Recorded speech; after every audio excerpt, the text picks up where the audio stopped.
Hey all, this is Noon from Silence Tarot.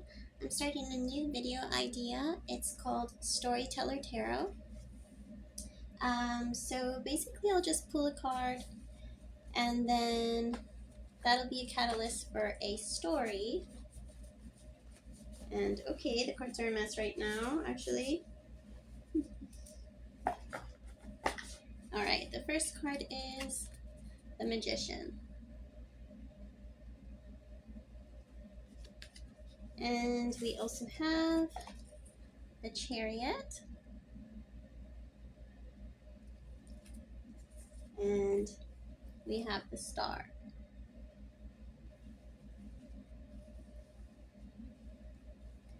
All right, let's tell a story.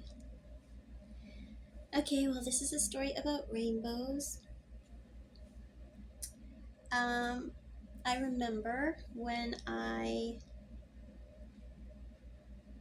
had gone through a very challenging experience. This was,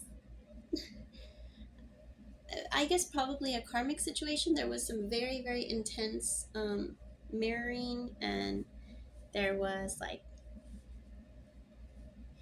a very strong psychic bond as well between me and another person. This is when I was, okay, that just turned off. This is when I was, I think I was 20 years old or so. So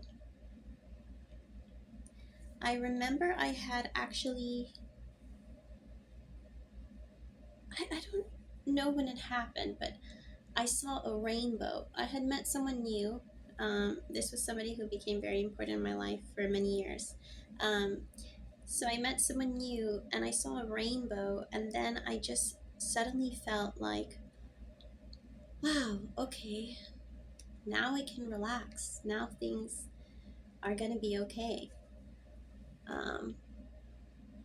And they were for a long time. But I guess things don't remain rainbows forever. I was with this person for many years, and then because of some karmic patterns that we both had, limitations that both of us had, things inevitably soured. And I kept looking for rainbows. Like, I kept trying to fix things, and I kept looking for, because it used to be that, well, we would always have certain endings, and then we would always come back. So that's how it was for us, always. I even had a dream once where Lady Death showed me both of us, and she put an infinity symbol at the top, and she said, you guys are this symbol because you always die and you always come together. So anyway, this relationship had many endings and many beginnings over and over again. We always seemed to make it through everything. So I kept thinking that I could kind of just fix this quickly and easily. I remember we would go to the ocean.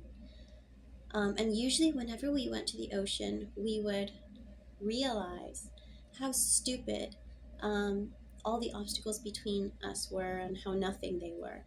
We would realize that, and then we would just kind of let them go, and we would just come back to each other, and we would remember how important we were for each other. And so I kept trying to find like ways to make it like that, and I kept looking for rainbows everywhere, like some sign that everything was going to be okay. But things change, I guess. Okay, here we have the Star.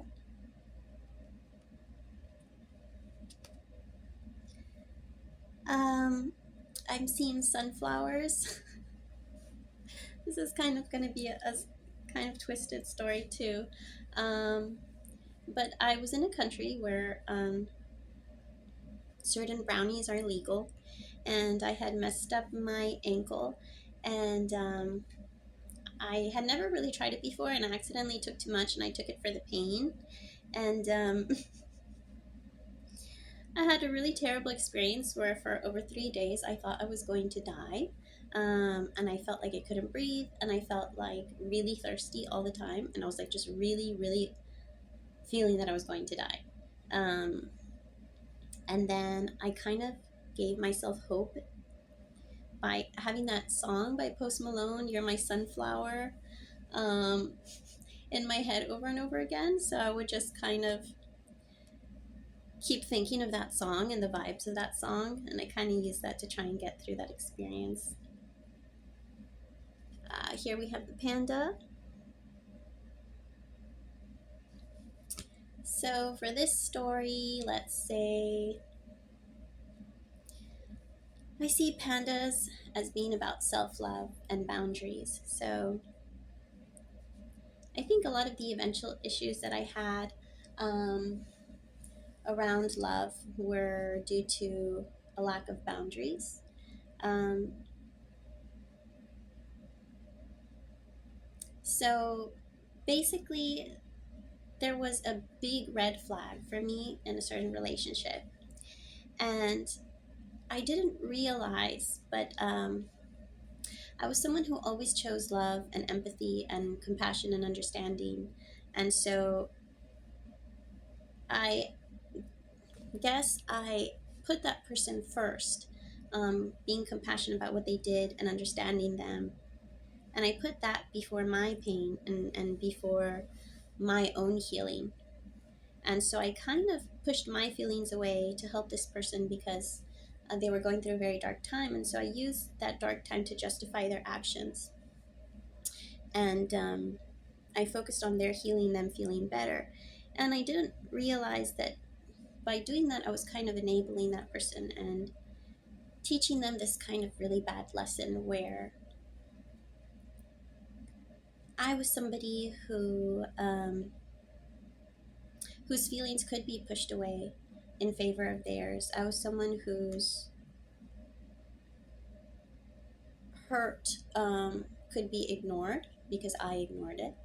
And I was somebody who could be discarded in favor of their own wants and needs because that's what I did. I discarded myself.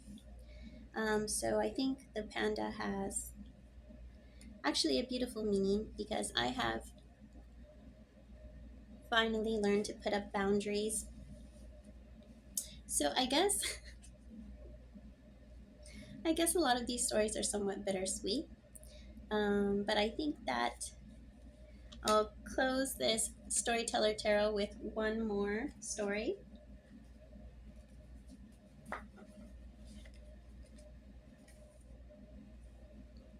Okay, let's see. This is the Two of Air. Okay, this is someone saying goodbye to a carriage. Oh, there the light comes back on. Well, this actually makes me think of a time that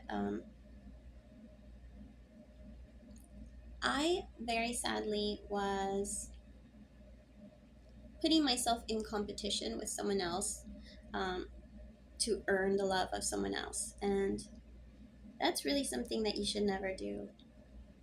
You should never feel the need to compete and earn someone's affection.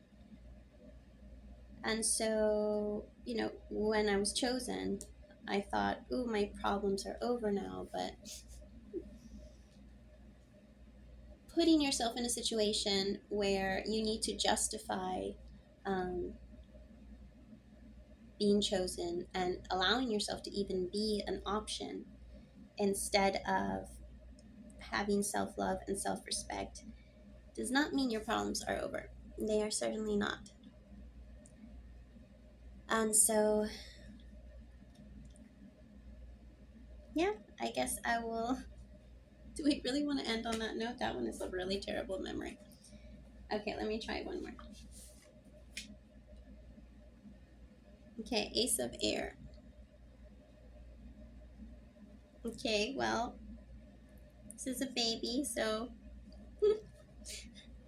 this reminds me that when I was in labor, I had grown up Catholic, And I had actually, I don't know, I was pretty spiritual, but I wasn't really Catholic anymore. And then suddenly, during labor, I became intensely Catholic. And I was just screeching, Jesus, Jesus, help me, save me. Um, and that's how that labor went. Okay, so that is the end of the dark and twisted storyteller tarot session.